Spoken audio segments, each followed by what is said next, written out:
Welcome back to another TERF Talk Down Under. I'm Stassja and this is Ange. Hi. Hey, Ange. How you going?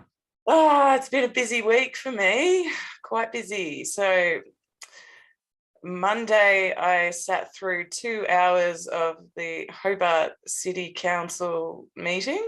Yeah. Where non-binary councillor Jax Fox, that's a made-up name that she's made up for herself. Oops, did I say she?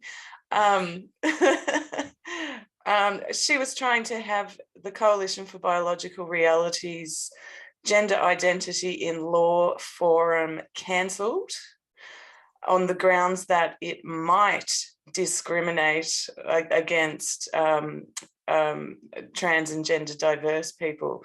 Actually, it wasn't discriminate. She used the word it might offend a section of the community.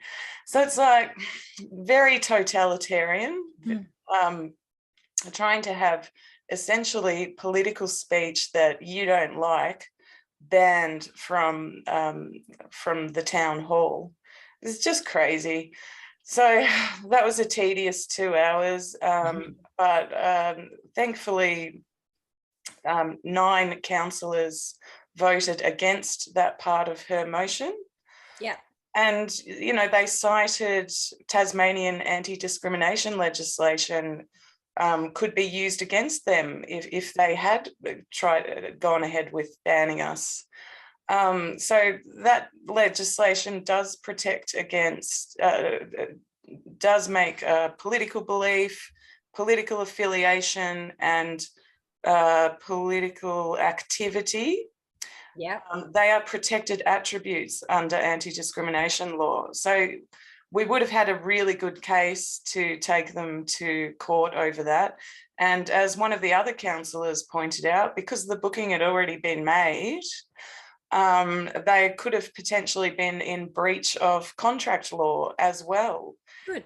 So I think that it's a good sign that those councillors were able to see, you know, the dangers of banning political speech or opinions that you don't like. That's where you start veering into authoritarian types of, it's not democracy anymore.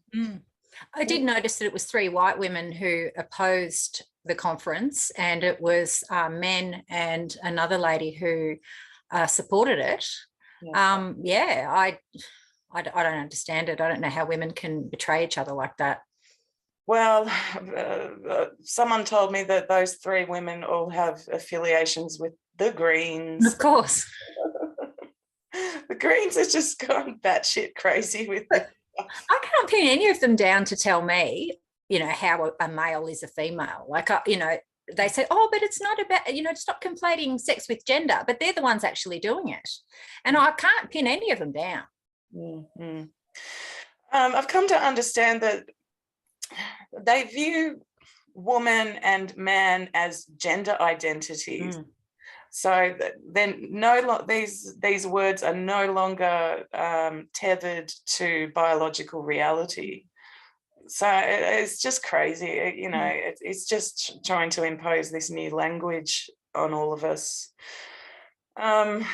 I can always tell who the Greens senators and Greens members who are closet TERFs are, because they don't ban me from their pages.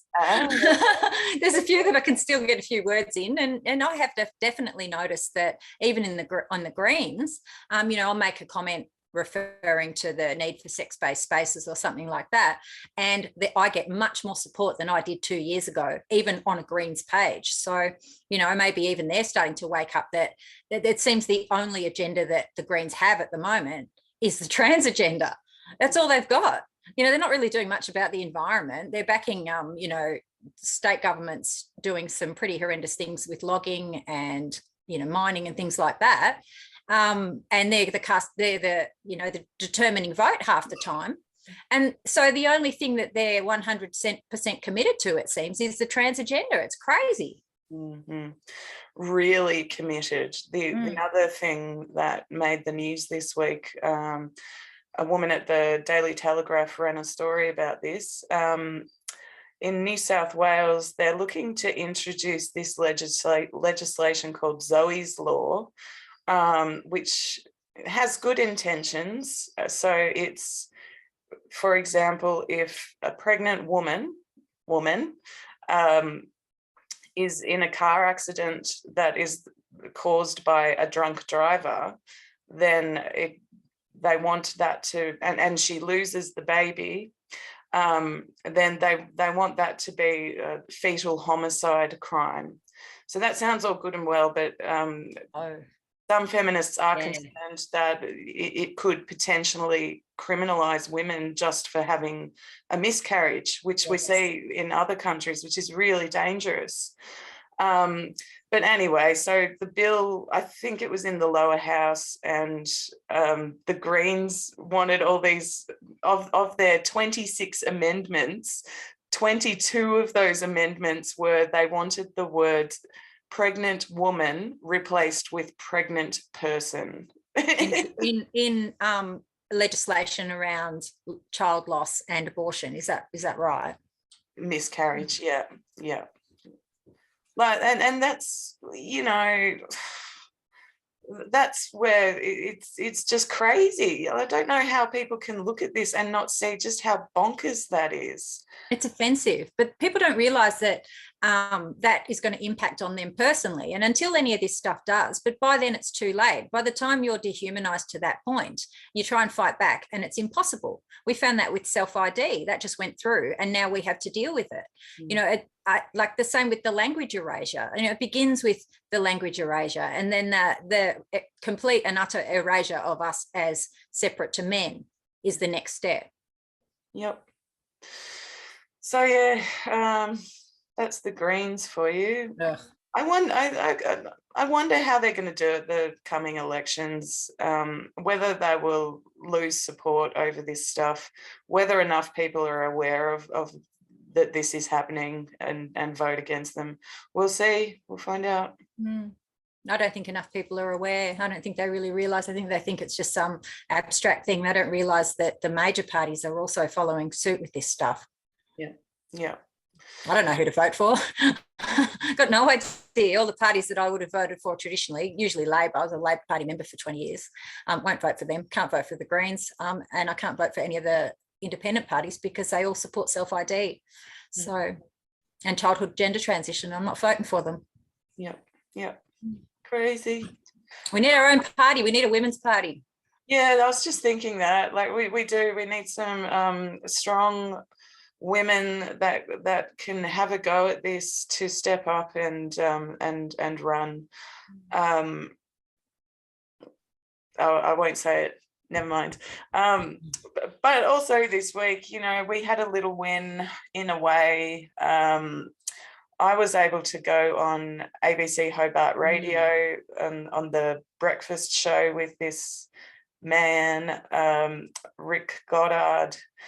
So he had been covering, he'd done 2 interviews, one with Jax Fox, non-binary councillor, and then one with the Lord Mayor regarding the outcome of that vote.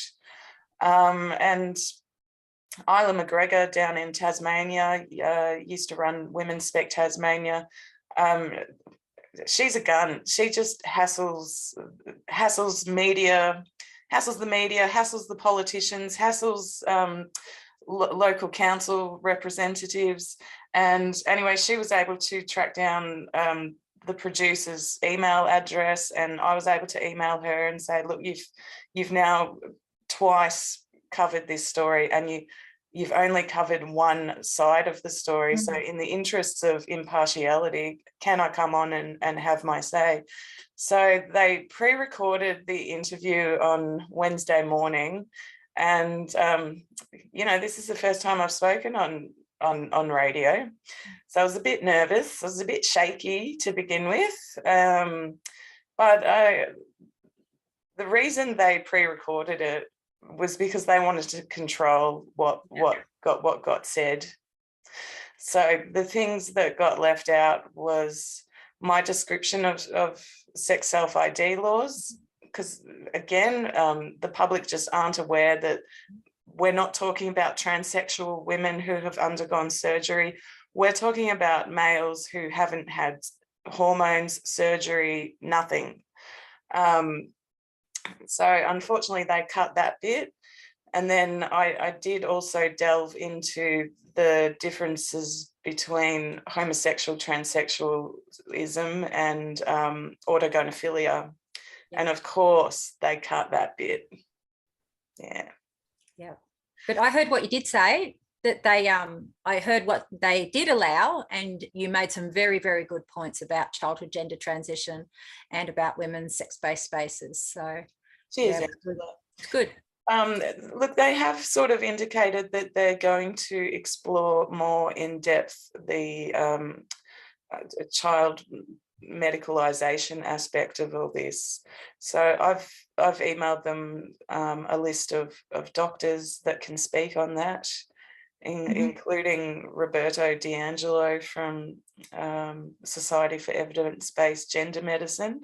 He'd be a good one to have on, I think. Yeah, I did notice that they did do a plug for the Royal Children's Hospital. They said, oh, we're having this woman on from Biological Reality, but if you want some real evidence-based research, then look up Royal Children's Hospital Gender Clinic, which is affirmation only and the most captured, abusive, deceptive gaslighting shithole in the whole country. And that's who they recommended on the national broadcaster for people to speak to if they wanted objective evidence about this whole gender debate. It was crazy. Crazy.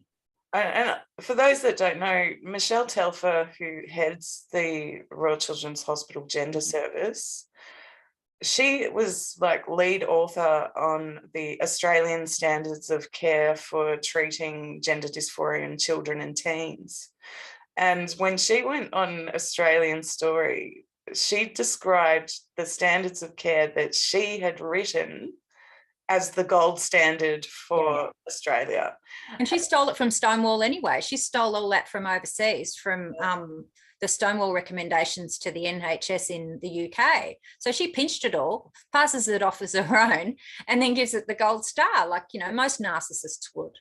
Yeah. You know, that woman is just an abomination. She's a power-hungry child abuser, as far as I'm concerned. And she got on national television and lied. And I pointed out those lies to the ABC with evidence, and they just ignored me and said, oh, you know, it doesn't matter. They wouldn't. So objective reporting and journalists with a conscience are hard to find in this country, I tell you. Yeah.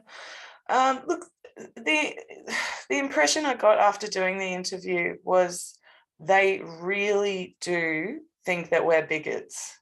Really? That's the only angle that they see us from. I really think that's how they see us. Yeah. I've had 4 kids and a miscarriage, and that's a very uniquely female experience. And I think, I think I pretty much know the difference between men and women, and I don't understand how they can't think of things like that. Yeah. And see how nonsensical their ideas are, that you know, being female is just some strange concept in a man's head. It doesn't make any sense. And also that they can't see that, you know, young girls of 11 and 12 deciding to transition is a sign of trauma.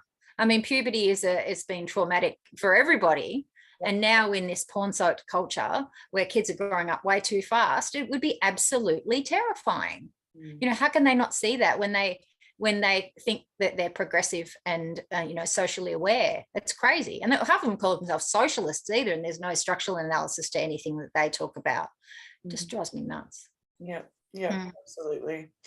But I did get to mention the young woman that you know that had her breasts removed at 15 after being referred by the Royal Children's. So got that in there. They aired that. Good. I'm surprised they did, actually, but it's true. Yeah. You're not the only one either. So, bit of a win. And, I'm sure there were people listening that understood where we're coming from.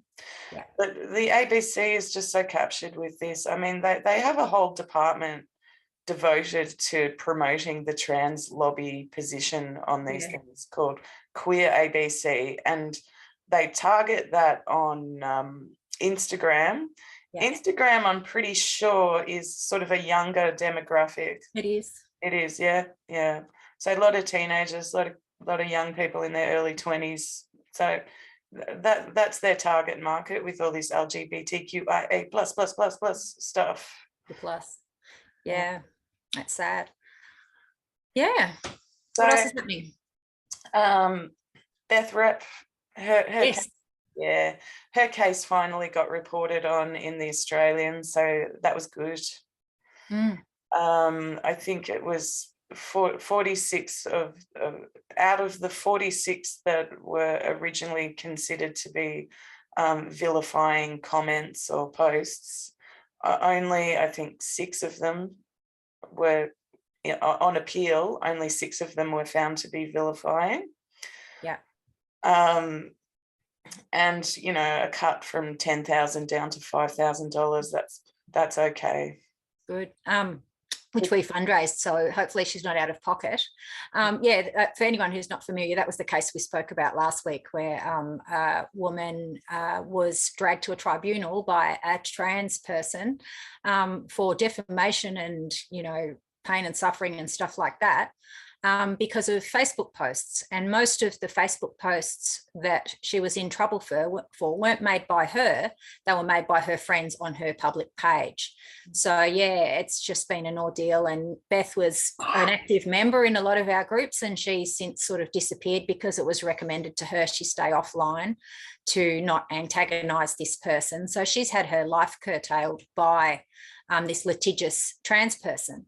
Now, that was quite important for me, that they said that they respected the fact that calling a trans woman a man is not necessarily hate speech. Now, that was a really important point for me, because currently I, and possibly we, have got a litigious trans person stalking us, me on Twitter, trying to pin me with defamation or something like that, because I speak about him and his past crimes, and I speak about the fact that he is a man and not a woman. And so, that it was important for me that it was recognised that misgendering isn't hate speech. But on the same token, I don't think this trans person who's stalking us has seen Beth Rep's outcome, because he posted the other day a threat to someone that if they were to misgender him, he would be suing them. Yeah. So it's being abused, like misgendering and he made a specific point to the conversion therapy legislation. Like, he referred to it directly, and he said to this person who'd misgendered him, have you seen the conversion therapy legislation? And so, we're all worried that would be abused by litigious trans women. And it's happening. It's actually happening. We've got the evidence of that. So, I'm glad that the tribunal that heard Beth's case has come out mostly on our side. But I'm sure, this will be tested. There'll be in the next weeks, months, years, there'll be another case where, some feminist or even some unwitting woman has been dragged to a tribunal by a litigious trans person who wants to fill their wallet with public funds and with other people's money, and they will have to make a case that misgendering is not a hate crime. Yeah. Madness. Look, I'm not a lawyer, but the conversion therapy legislation that's coming in to Victoria, is it in February or January next year? Not sure. So it's passed, but now it becomes an act in early next year.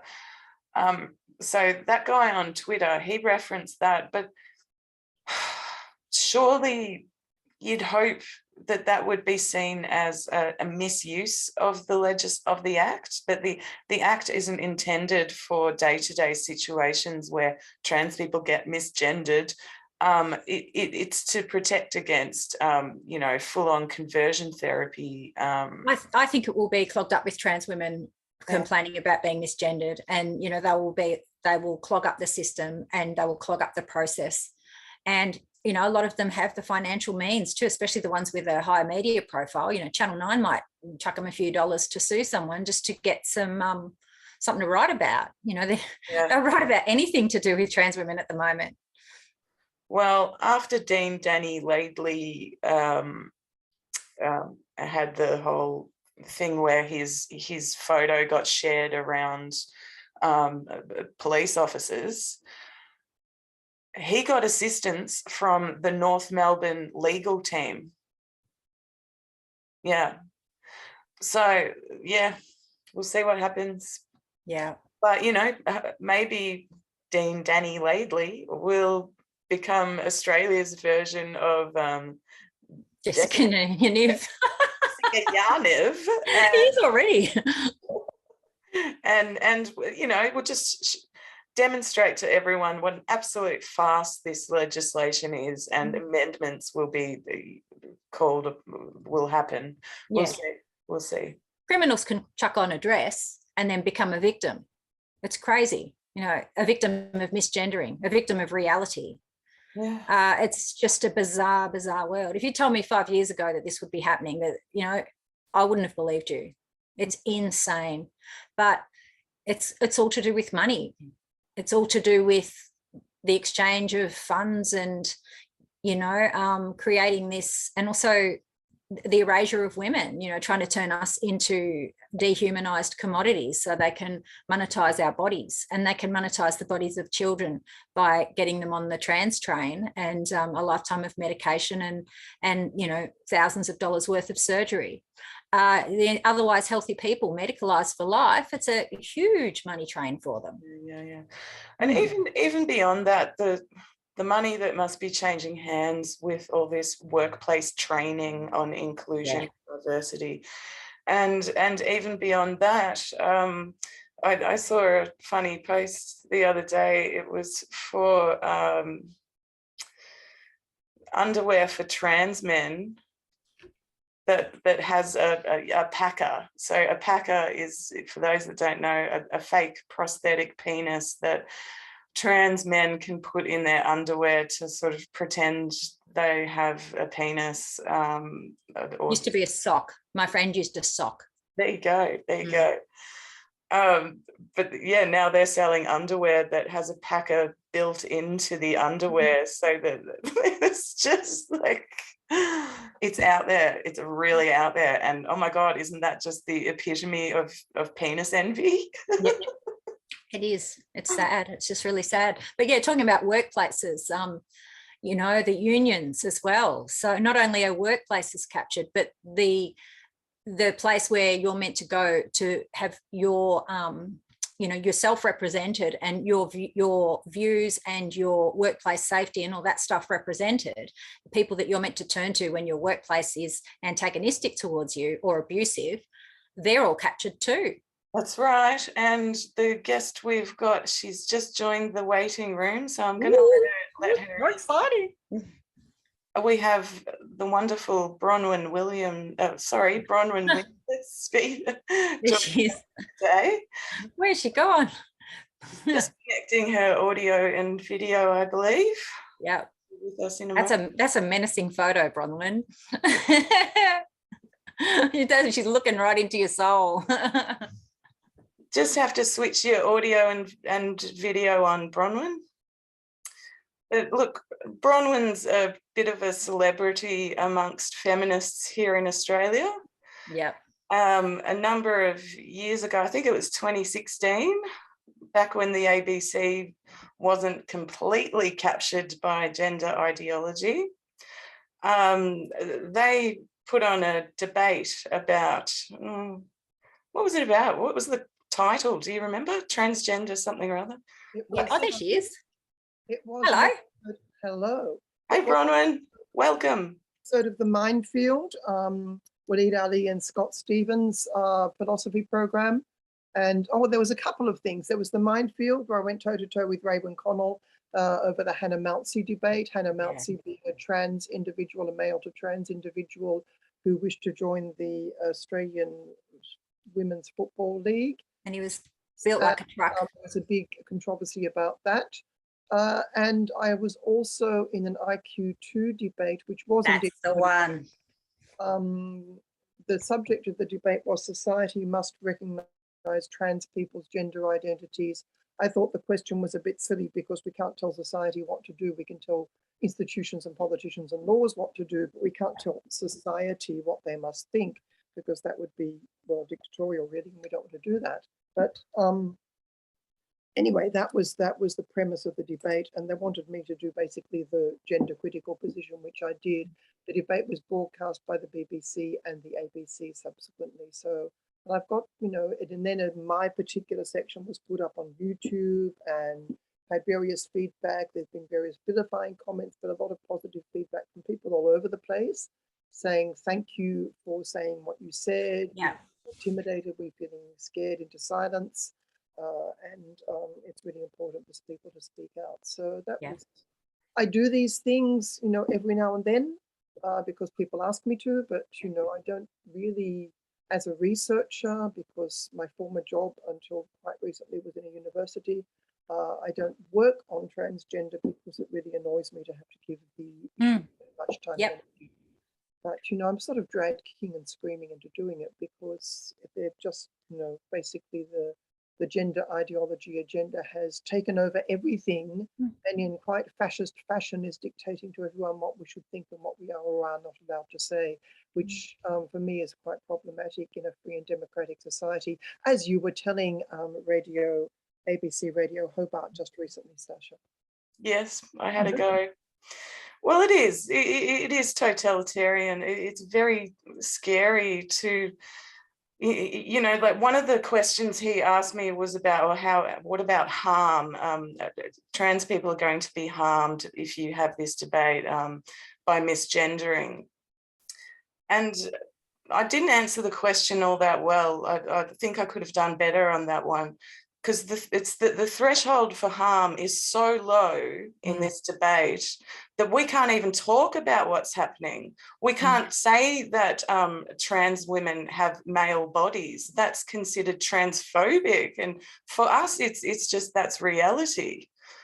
There's a lot of people in different walks of life. A friend of mine, a good friend of mine who works in a public-facing council organisation, and she was talking to one of her supervisors about feeling very uncomfortable being involved in organising trans events. And the supervisor said, oh yes, me too, because they're like Nazis, they dictate to us what we have to do, what we're allowed to say, and we're not allowed to have free and open debate. And this idea that, you know, men can just by, you know, self-IDing by some sort of performative statement can just take over the category of woman and decide what is a woman and what is not and where they can go. And again, it's, for me, it's just male entitlement talking once again. And what's really interesting also, so there's a lot of people who are starting to get quite worried about the excesses of the gender agenda. So, but people are really feeling quite intimidated, and a lot of people, as you may have said, Stassja, recently, or a lot of, yes, because you were saying the you know, the harm stories or the good trans stories are the ones we hear about, or the harm to trans people are the ones we hear about. We don't actually hear about the harms to women, and we don't hear about the sorts of insidious things that are happening behind the scenes. And I think a lot of people sort of want to, it's sort of the poor puppy syndrome. They want to be nice to the poor puppies. They don't actually realize the sorts of things that are going on. I think it's quite naive and quite nonsensical, because people who are otherwise perfectly intelligent, including academic researchers who are trained to think critically and to check their facts before making pronouncements, are buying into this agenda just on the pronouncements of some activist individuals, which, you know, it's really quite, it's a sort of like a mass hysteria, really. Even mental health professionals. Mental health professionals are barefaced lying. It's insane. Yeah, and it's what is, I suppose, quite astonishing to me is how quickly and easily institutions and even professionals who should know better have been captured by this agenda. Yeah.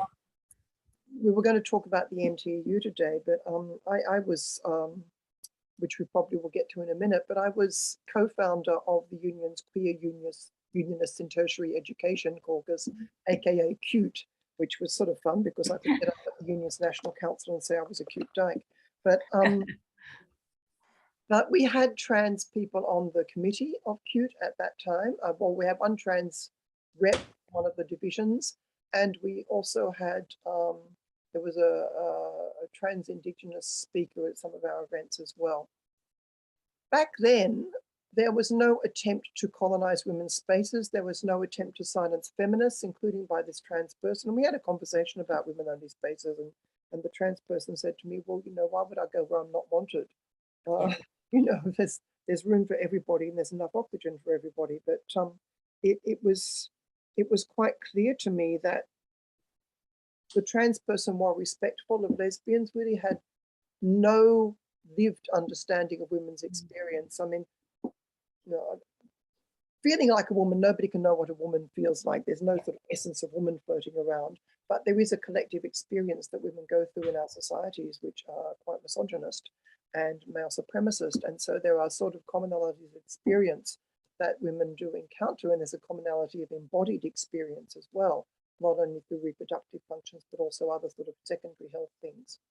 Anyway, there was after one of our conferences in QUTE, the girls went back to one of the committee members' hotel room to have a bit of a chat. And this trans person was included among the girls.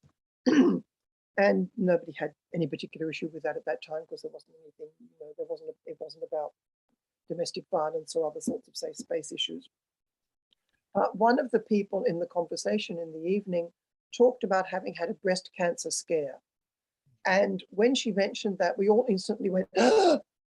And we all felt it quite viscerally, because we know what that means both physically and socially, to have something that happens to your breasts, and the sorts of danger that represents for you, and the sorts of health risks that represents for you. The trans person sort of looked blank, had no visceral reaction to that breast cancer scare. And I thought, oh, this is interesting. This person does not really get it, which is sort of to be expected. The person didn't really get it, yeah, because did not have the embodied experience of being female in our society.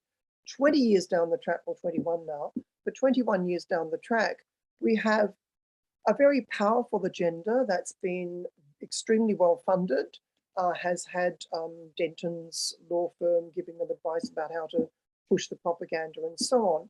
So we have this extremely well-resourced group of people, who are a very small group of people, pushing this agenda such that we now get told what it is to be a woman. We get told that our experience, our embodied experience, is not valid. And trans people, rather than shutting up and sort of going a bit blank, as this person did 20 years ago, now they're saying, oh, but we know better than you what it is to be a woman. And my identity matters, and my individual feelings matters, because, you know, it's all about individualism, and what an individual says goes, and what an individual male says goes. So that's sort of the development within QUTE, and we can talk about that more in a minute, but the development within the Queer Caucus of the Union, from where we were when we first founded it, because I co-founded it, yeah, and I'm a founding member of the union, which first came together as a national union in 1993. So a lot of us have our little founding member badges. But as a co-founder of that organization, to see where it's got to now, and to see how it's been completely co-opted, hijacked, dominated by this gender agenda, this gender ideology, is quite worrying to me, particularly as not all trans people agree with this sort of propaganda either, but they're not speaking up loudly enough, with a few notable exceptions like Miranda Yardley and so on. But it's really, even with the IQ2 debate, which we referred to a few minutes ago, I had on the YouTube where my contribution to that debate was put up, in the comments, there were trans people making comments and saying, well, I'm a trans lady and I agree with her. I think what she's perfectly reasonable. So it's not really that all trans people are against us. The problem is that what is transphobia is not defined. So as you were saying a moment ago, anything that we say to critique their ideology is now branded transphobia, and we are branded bigots for saying, well, actually, this is what a woman is, or actually, biology doesn't change no matter what sort of cosmetic surgery you have or drugs you take, the DNA stays the same. And that DNA actually has significant bodily health and social consequences for people in society. And they don't get it. They don't get it. A biology professor at my former employer, we had a conversation about this, and she was horrified that she had first-year students saying sex was on a spectrum, and saying, well, actually, no, we're a sexually dimorphic species. This is biology 101. The fact that there are occasional anomalies in the XX or XY patterns, people with Turner's syndrome or people with Down syndrome or other sorts of anomalies like castosemenia, for example, and very, very small numbers of intersex people. The anomalies don't actually disprove the fact that we're sexually dimorphic species. So I mean, you're familiar with all the arguments, but the fact that this nonsense has gained such credence and has become an ideological weapon with which to bash women over the head and to bash any thinking person over the head. The doxing of J.K. Rowling, the doxing of Ray Blanchard, who coined the term autogynephilia, where heterosexual men have a woman fetish, and that's sort of one of the categories of trans people, the other category being effeminate gay men. I mean, broadly speaking, we've sort of had those two categories. And it's the autogynephiles that are actually driving this agenda. Ray Blanchard, who coined that term and wrote a book about it, his children were doxed by trans activists, primary school age children. So their photographs were published on the net, where they went to school was published on the net. And I later found out, I would have said something had I known beforehand, I later found out that Andrea James, the male to trans person who was in the IQ2 debate in 2016, was the person doing the doxing. Oh, yeah. Wow, I didn't know that. That was really upsetting. But it was sort of, and that debate also made it quite clear to me that even though a lot of women who identify as trans are now buying into this ideology, it made it very clear to me that the experience is very different. Yeah. Peter Hindle, who was formerly a lesbian, and some friends of mine in Canberra knew Peter when he was a lesbian working in women's domestic violence services. So, Peter sort of got it, completely understood it. And we were asked by the Sydney Morning Herald to do a piece on both sides of the debate, a sort of an opinion piece, an op-ed, in the lead up to the debate in the few days beforehand. And Peter and I worked on writing something together because we actually wanted to find common ground. And the reason that Mardi Gras and the IQ2 Centre had worked together in organising this debate was because, as I was saying, this is getting out of control. We need to air these ideas. Right. Consensus, which I thought was a good initiative. Yeah. And, there were trans people who were sort of, talking to me about that and saying we really need to, try and move beyond this conflict.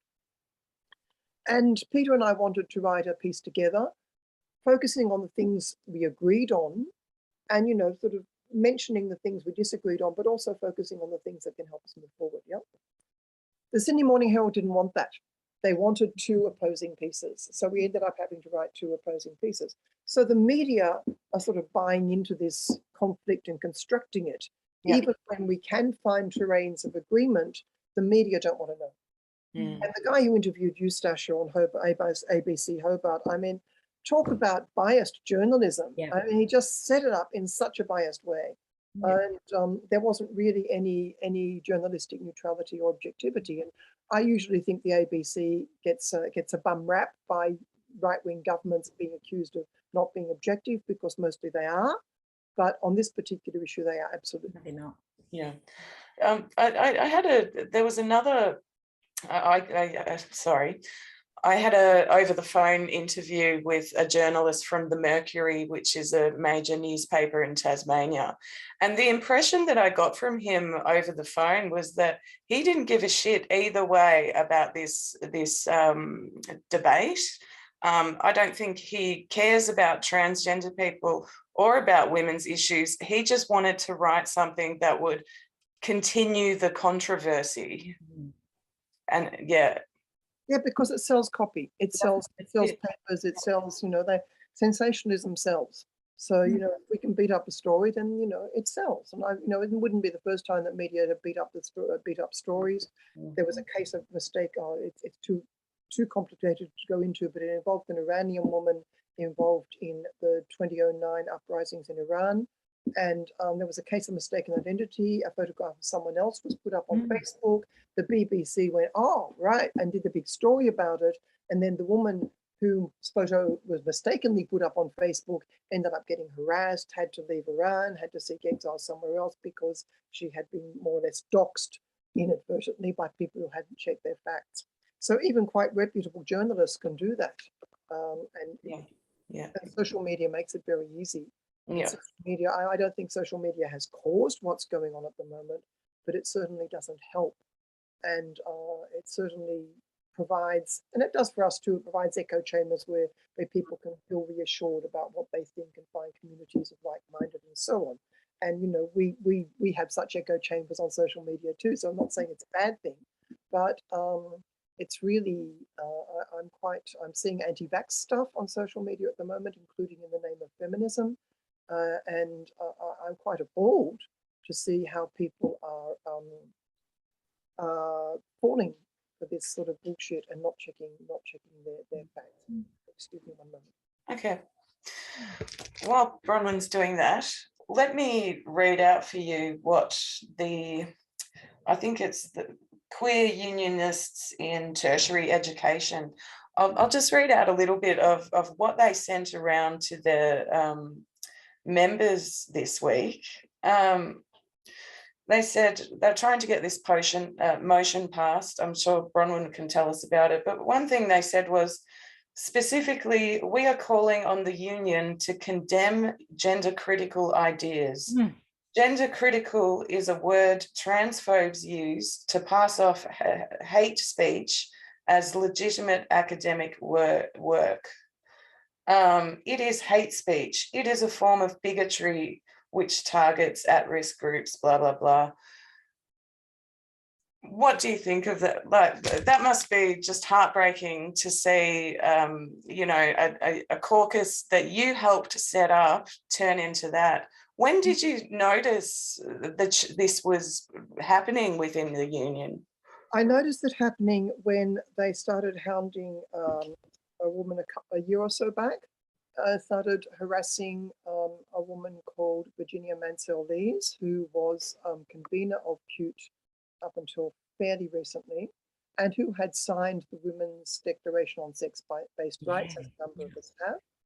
And she was also, until relatively recently, also branch president of La Trobe University.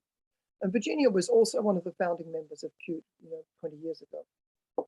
And there was a letter circulating that I got told about, not by Virginia, but by somebody else. It had not yet been sent to national office, but it was circulating for signatures, demanding basically that the national leadership move in to sack Virginia from her convenership of QUTE and remove her as branch president of La Trobe.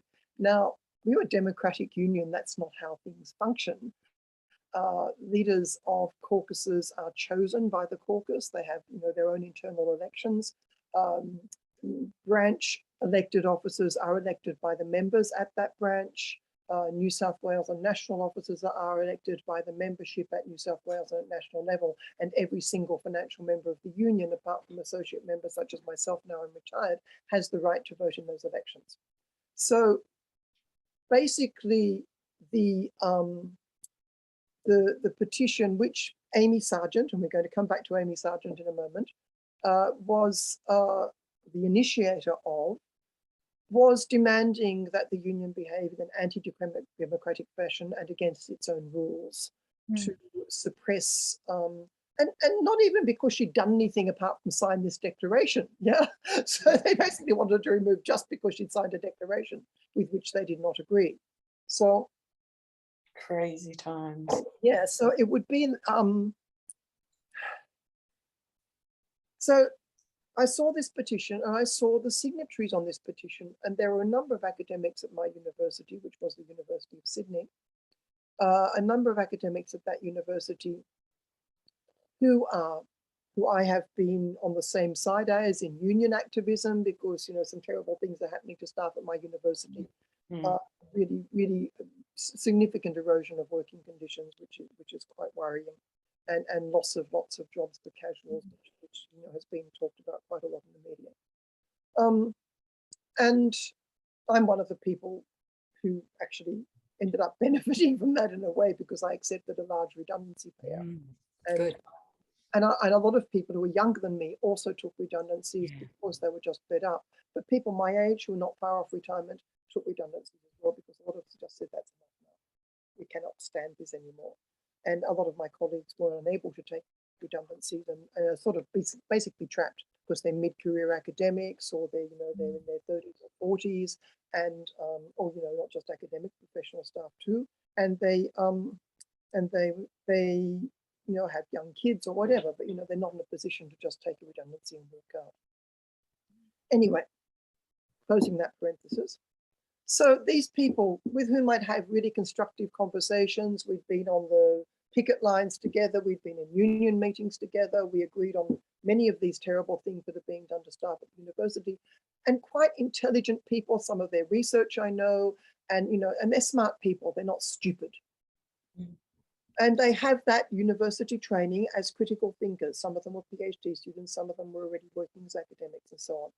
And we're trained to think critically, we're trained to question facts, we're trained, not all academics do, unfortunately, they do sort of, do echo chamber, straw man type of research as well, which is unfortunate, particularly in the humanities, that happens quite a lot.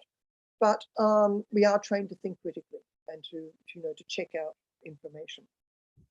These people were just signing this letter against Virginia. They bought the story. They were signing a letter that demanded that their union behave anti-democratically. And I am sure if they were led to the end of their thinking about this, they would have been quite horrified to realize that that's actually what they were asking for. I don't think they realized that they were asking for their union to erode their democratic rights. So that happened. I wrote to national office, the national president, Alison Barnes, whom I don't know personally, and Matt McGowan, who I do know from my time when I was very active in the union, and who's the national secretary. Alison Barnes is the president. And I wrote both of them and said, what's going on? You're about to get this petition. What's going on? Virginia's, a loyal, committed activist, has been with the union for a long, long time. What are you doing to help her? What are you doing to support her? Matt McGowan immediately rang me up and said, oh, yes, we're going to support Virginia. Alison Barnes wrote me a sort of more neutral letter because, basically I felt a little bit fobbed off. But Matt seemed very supportive. Nothing happened. Nothing happened, except the National Assistant Secretary, Gabe Gooding, had written to one of the trans people saying, oh, yes, I understand your pain, not pain, it wasn't pain, it was, I understand your concerns, I think it was something like that. And basically was trying to be conciliatory towards this trans activist. And nothing happened. I offered to come and speak to the national executive about this issue. Didn't happen. It was supposed to happen. Didn't happen. COVID sort of got in the way. So national energy sort of went towards sorting out how we position ourselves as a union in the face of COVID. And there was considerable internal disagreement in the union around that. And that's another story. So nothing happened. So Virginia just sort of said, oh, she just resigned in the end. She resigned. Yeah, she just pulled up. She was going to leave, she was going to step down as convener anyway, and step down as branch president because it was time to leave room for other people as well. But she ended up stepping down maybe a little earlier than she had planned to, or and of course the trans activists celebrated this as a victory. We've got rid of this nasty gender critical bigot and so on and so forth. Now this same Amy Sargent is now, I believe, I'm not sure, I can't actually speak to this 100% sure, is now possibly either the convener or very high up in the QUTE caucus. Right? Amy Sargent, I believe, is a trans individual who works for the Queensland University QUTE or UQ, I think it's QUTE, Student Guild, and so is a staff member of a student organisation and as such a member of the NTEU, yes? And this person is again, I think, at the initiative of this this motion put to National Council a few days ago, and spoke to that motion. Now, the clauses you just read out, Stassja, and any other references to gender critical thinking being code for transphobia, all of that got deleted. And Matt McGowan, to do him credit, did speak quite eloquently to the issue of academic freedom, and saying to keep that clause in would be to undermine academic freedom, which the university has defended to its dying breath, basically. Well, no, it's not dead, so I won't say it that way, but it's defended quite ardently, even when the people we're defending are not people we consider to be inoffensive. A very famous case that the union won quite recently in Fair Work was the case of Tim Anderson. Tim Anderson, way back when, was wrongly accused of the Hilton bombings. He was an Ananda Marga person. He was acquitted. Then he became an academic. Tim, to say the least, has quite strong ideas about things, has expressed pro-Assad ideas in relation to Syria, has been expressed quite strongly anti-Semitic types of ideas, and has caused lots of problems in the university at various points in time. And he was summarily dismissed because of something he did in the classroom. He actually had the Israeli flag with a Nazi symbol over it with a swastika, and Jewish students complained. Now, I've heard Jewish anti-occupation activists make exactly that equation, saying it's like Nazism. We fought against Nazism. Why would we be doing this to Palestinians? We're doing the same thing as the Nazis did to us. If you're a Jewish anti-occupation activist, you can say it's sort of like, I can call myself a dyke. I won't let a straight man call me a dyke, right? It's that same sort of thing. So it's, you know, it's about language and who has the power to use it and what it means, what the position from which you're speaking means, yeah? Yeah. And it's like, you know, it's like Indigenous people calling themselves blackfellas. Yeah? Mm. And so it was rather unfortunate that Tim Anderson did that in the classroom. Students were upset. It was offensive, but the union ended up taking it to the Fair Work Committee. They did appeal against his dismissal. I'm not quite sure where it went after that, but they did win the case, saying that he had the right to academic freedom and to express ideas, even unpopular or offensive ideas. Jeez, wow, yeah. This is my union that has now adopted a motion with, even without the gender critical language. It talks about, let me quote a few clauses.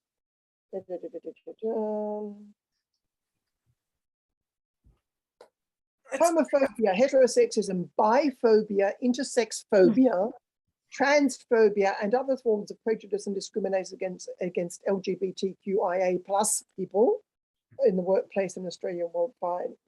We note these things are happening, and we believe that research needs to be academically rigorous and ethically grounded. Yep. Academic freedom is not an excuse for vilifying LGBTQIA people. The union condemns transphobia in all its forms, and so on and so forth. This motion, without the gender critical references, did get up at National Council.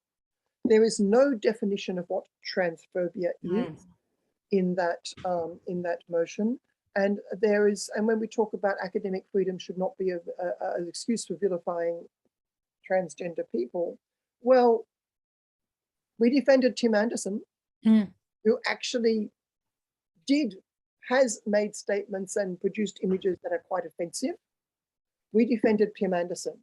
Even when gender critical feminists say things that are not at all offensive to trans people who are actually living on the planet reality, then, you know, somehow the union's now saying this is vilification, or giving tacit credence to that statement. So that Bronwyn, that section. That motion did get up. The whole motion got up without the gender critical. The gender critical stuff was taken out, yeah, because of academic freedom. But now the trans woman, the trans woman I saw said that just maintaining that little piece in there was it was a professor in gender studies, and they said that little tiny piece of, you know, protection of so-called protected characteristics was killing trans people. And that the union was responsible for killing trans people, and so is Holly Lawford Smith. Of course. Now, you know, in Holly's case, and Holly has actually refused to join the union. I probably shouldn't go public on that because, you know, that's sort of confidential information, who is and isn't a union member. But she's been very, very opposed to the union because the union has the University of Melbourne branch has publicly taken a position against her. Yeah, they have. It's despicable. And you know, that is basically the University of Melbourne branch is acting against the union's principles on academic freedom. Those principles that were just reinstated even with this stupid motion that got up. Yeah, it's been reinstated because the equation of gender critical ideas with transphobia was removed, and all mention of gender critical ideas was removed. So that, you know, Holly Lawford Smith's academic freedom is respected by the union at national level, but the University of Melbourne branch of the union is actively making statements against her. So this is really, I find this very problematic for my union because of the principle of intellectual and academic freedom. I say intellectual because everyone in the university has intellectual freedom, whether or not you work as an academic, yes? Everyone in the university has a right to criticize the university, has a right to freely express ideas in public, has the right to an opinion, yes? Has the right to discuss their research, whatever that research may be, whether it's popular or not. Every person has the right to be in a trade union, has the right to strike, has the right to do all those sorts of things, yes? So, well, the right to strike is now severely limited through enterprise bargaining. We don't get to do political strikes anymore as we once used to do. But the day may come, but not at the moment. So, so the academic freedom that the union and intellectual freedom that the union defends in every other area is now being undermined by sections of the union itself. Yeah. And even though the national motion is not unproblematic, it doesn't actually say transphobia is X or gender critical feminists are transphobic. It doesn't say that. What it does say, it does have all this stuff about vilifying trans people and so on and so forth. And academic freedom should not be an excuse for vilifying trans people, but it does not define what that means. And something else that I've known, sorry. If I say a trans woman is biologically a male, that will probably be taken as a vilification of a trans person, even though it is demonstrably true. Yeah. A genetic test would prove it. Most of the people that I've seen being demonized by this group are lesbians. So the big reach about, oh, you know, LGBT, and the L are the ones that are being bullied and out of their jobs. It's just ridiculous that the T holds power over everyone else in that alphabet. And the union's allowing that. Union is allowing that. And the L being in front of the acronym, it sort of remained largely ceremonially these days. It was originally a fight won by lesbians to visibilize lesbians within the gay movement, to have the L first rather than the G first. Yeah, so it was lesbian and gay rather than gay and lesbian. And that was ILGA, International Gay Association, changed its name to International Lesbian and Gay Association. All over the world on Gay Pride, lesbians were having, you know, the right to have the first cohort leading the parade be lesbians, like we've got Dykes on Bikes in Sydney Mardi Gras and so on. So, but that's now largely ceremonial, because the sorts of principles that stood behind lesbians being given space and visibility and a voice has been quite undermined by the trans agenda. And to say that this stuff is killing trans people, oh please, you know, there's, you know, it's snowflake stuff. Oh, I'm a little snowflake, I'm going to melt. It really is. Or I'm going to melt if you say I'm biologically a man. Well, actually, Yanni, you are biologically a man. You are biologically male. It doesn't matter how much lipstick you wear, whether you get your dick cut off or not, you are biologically male. And no amount of dressing or makeup or hormonal, you know, hormonal treatments and so on is going to change that fundamental fact. Just as women who claim to be trans men still remain biologically female. And the stories of detransitioners that are starting now reveals just how insidious the propaganda against young women has been in terms of the erasure of lesbians. Like we know that the sudden onset gender dysphoria that, you know, kids are now having as they reach puberty or in the lead up to puberty, it's largely affecting girls who, as we know, we all grow up to hate our bodies, to think we're not perfect, to think we're too fat, too thin, too tall, too short, too whatever. And so girls, the hatred of the female body is sort of built into our society and our culture. So girls who grow up, being a bit different, gender non-conforming for whatever reason, suddenly they're being told they're trans, and they're getting all this propaganda thrown at them. I'm thinking of all the young lesbians, all the tomboys and so on. When I was growing up, we would have all been trans. Yeah, I would have been. And I think I would have been too. Yeah, we would be. And whether you're straight or gay, it's not really, it's just, women who don't want to accept this submissive female role. So when the trans people talk about their gender non-binary and they're arguing against the binary, no, they're not. They're reinforcing the binary, because any young girl or young boy, but it's affecting them much less, who does not conform to the gender binary is now getting transed. Yep.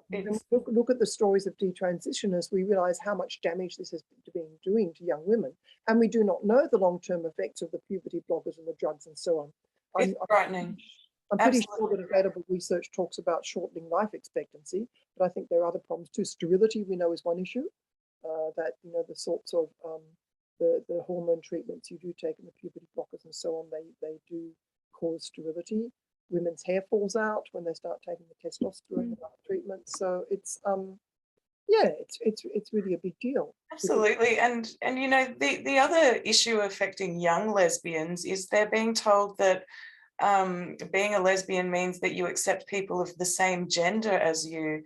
And I've read accounts, this is where it gets scary, is I've read accounts of young lesbian women trying it out, dating a trans woman, and just feeling violated by the whole thing, and then being told they're transphobic because they're not into it. It's just shocking. Yeah, they won't even identify themselves as lesbians anymore. They call themselves queer because they don't want to be pressured into admitting that they're not attracted to the opposite sex. So they just let everyone believe that they're attracted to everyone when they're actually same-sex attracted and too afraid to call themselves a lesbian. It's ridiculous. But we have gender everywhere now. We're asked to fill in forms, and I recently renewed my passport, and the online form gave me gender categories, male or female. I had no other choice.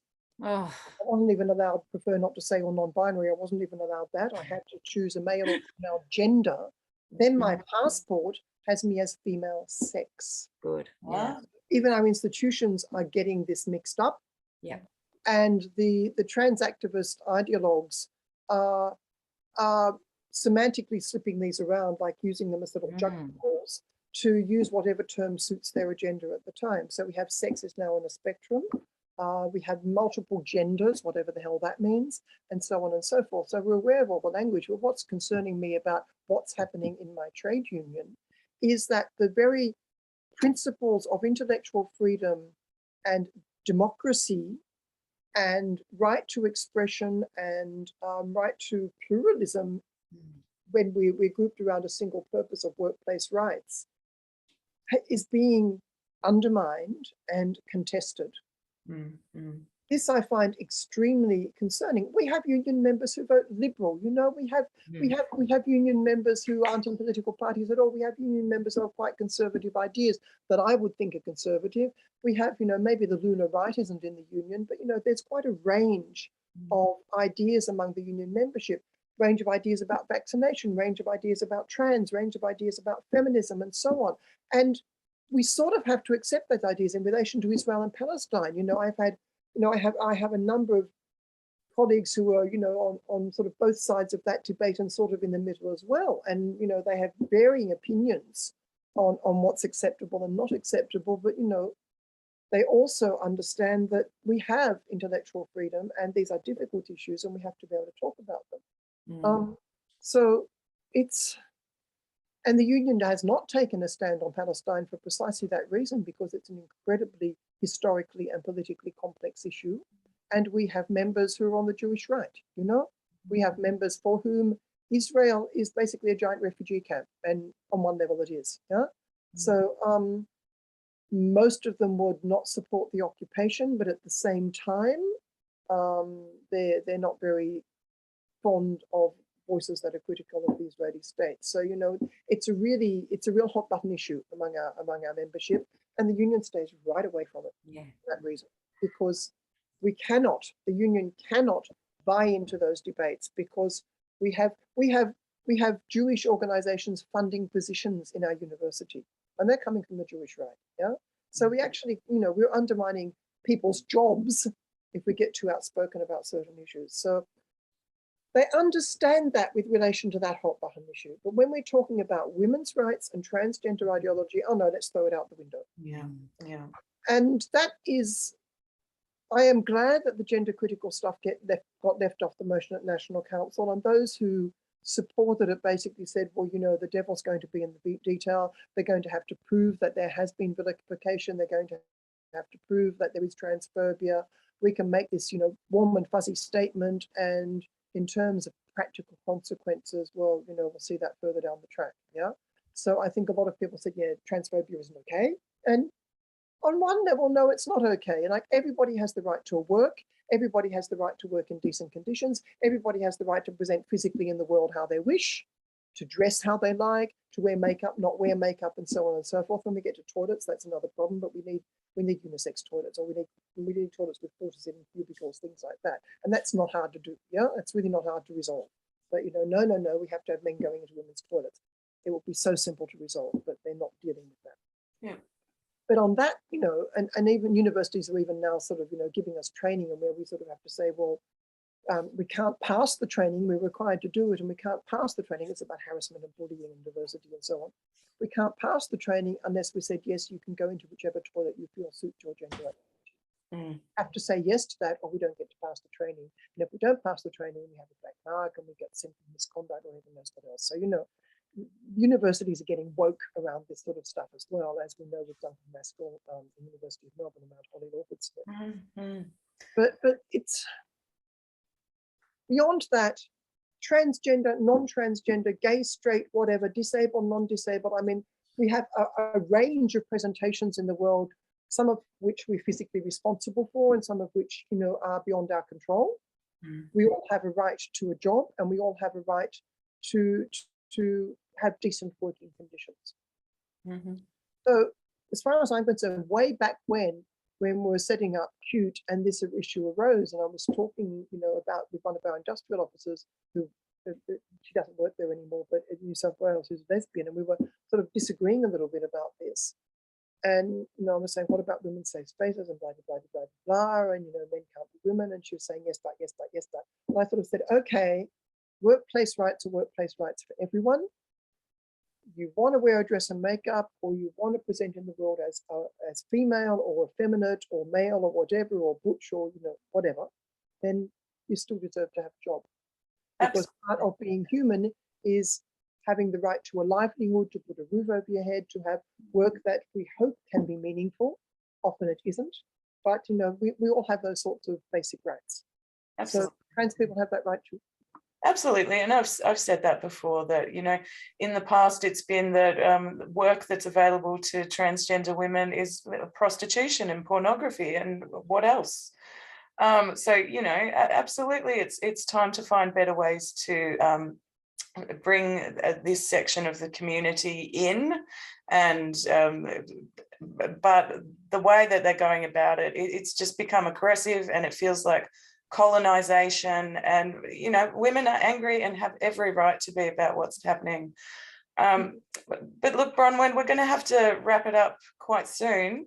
Was there anything else you wanted to add before we go? Oh yeah, I'll add one little thing. My branch has just adopted a motion as part of the enterprise bargaining novel claims, and also putting out publicity and a video in support of this. They want to have 30 extra days personal leave a year solely for the purpose of transition, available every single year. Outrageous. The committee has adopted this by a majority. There were a couple of abstentions, and the abstentions are basically people didn't agree but were feeling intimidated. And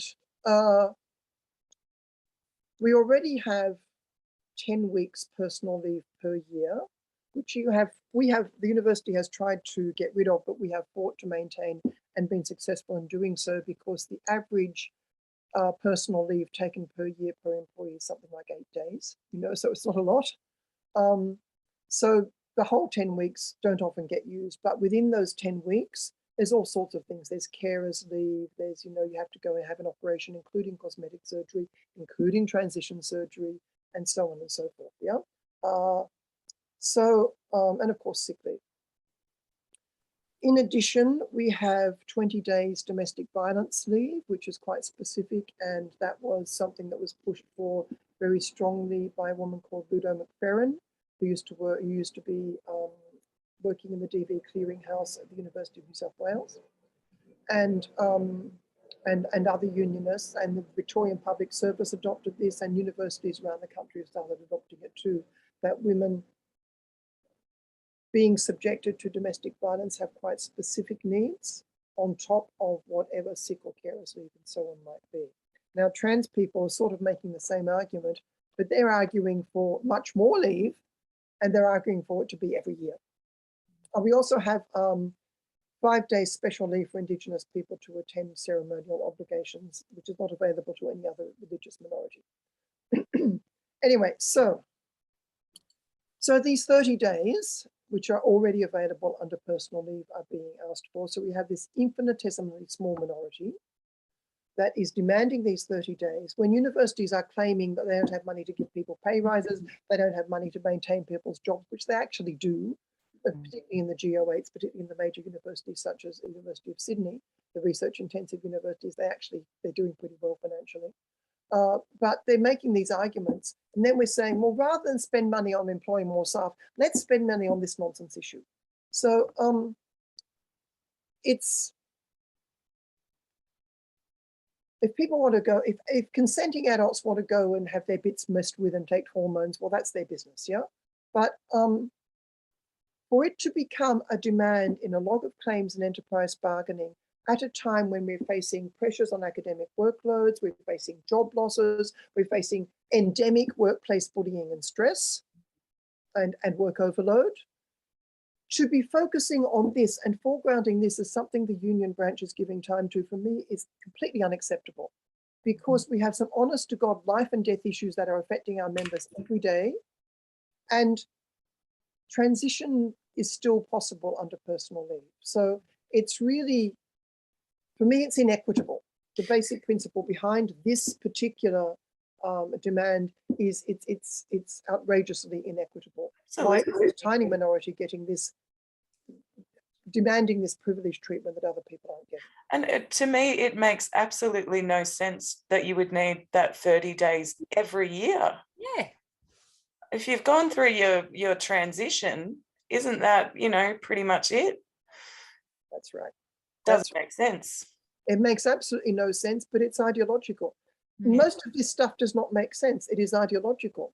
But what is really of concern, and the NTEU was not the first union to go down this path. Other unions have gone this path before the NTEU. But the thing is, when you're working in a university where the university management is going all woke and embracing this transgender ideology, and the union is embracing this transgender ideology, and you feel that gender critical voices are being bullied into silence and have no role and no place, and the union is not supporting us, then, we sort of think, well, who's on our side? There's nowhere we can go. There is nowhere we can go where we're feeling bullied and harassed by trans activists. Yeah. And we're feeling oppressed into silence, and being killed, really? Like saying a biological man is going to kill someone. No, it's yeah. All right. Well, thanks so much for coming on, Bronwyn. Thanks for all your insights. It's been a pleasure. You're very welcome. Thanks for inviting me. Thank you. Okay. Cheers. We'll just get you to log off. Cool. Yeah. Yeah. Oh, great. Oh, hi, Bronwyn. Woo. All right. Wow. Yeah. How stressful it just must be so stressful in workplaces where this is the policy and it's aggressively pushed. It must be really hard to speak out and stand up against this stuff. Well, I've got an inbox full of people who aren't involved in the gender wars, whinging about compulsory pronouns on their email signatures, and they don't want a bar of it. Wow. And then there's been people, one particular that I know of, who have refused to participate, and then someone higher up has just put her pronouns, and the pronoun, she didn't notice straight away, but her pronouns have been there for months, and she had expressed, no interest in it, said, no, I don't want to be part of it, and they've popped her pronouns in. So yeah, look, there's a lot of people that are being severely impacted, and where do they turn? To the union? Nah, they're captured. Shocking, very scary. All right, I think we better wrap it up, Anne. We've gone way over time, but thanks everyone for watching. Thanks, Stassja. Thank you. See you next week. Ciao. Bye.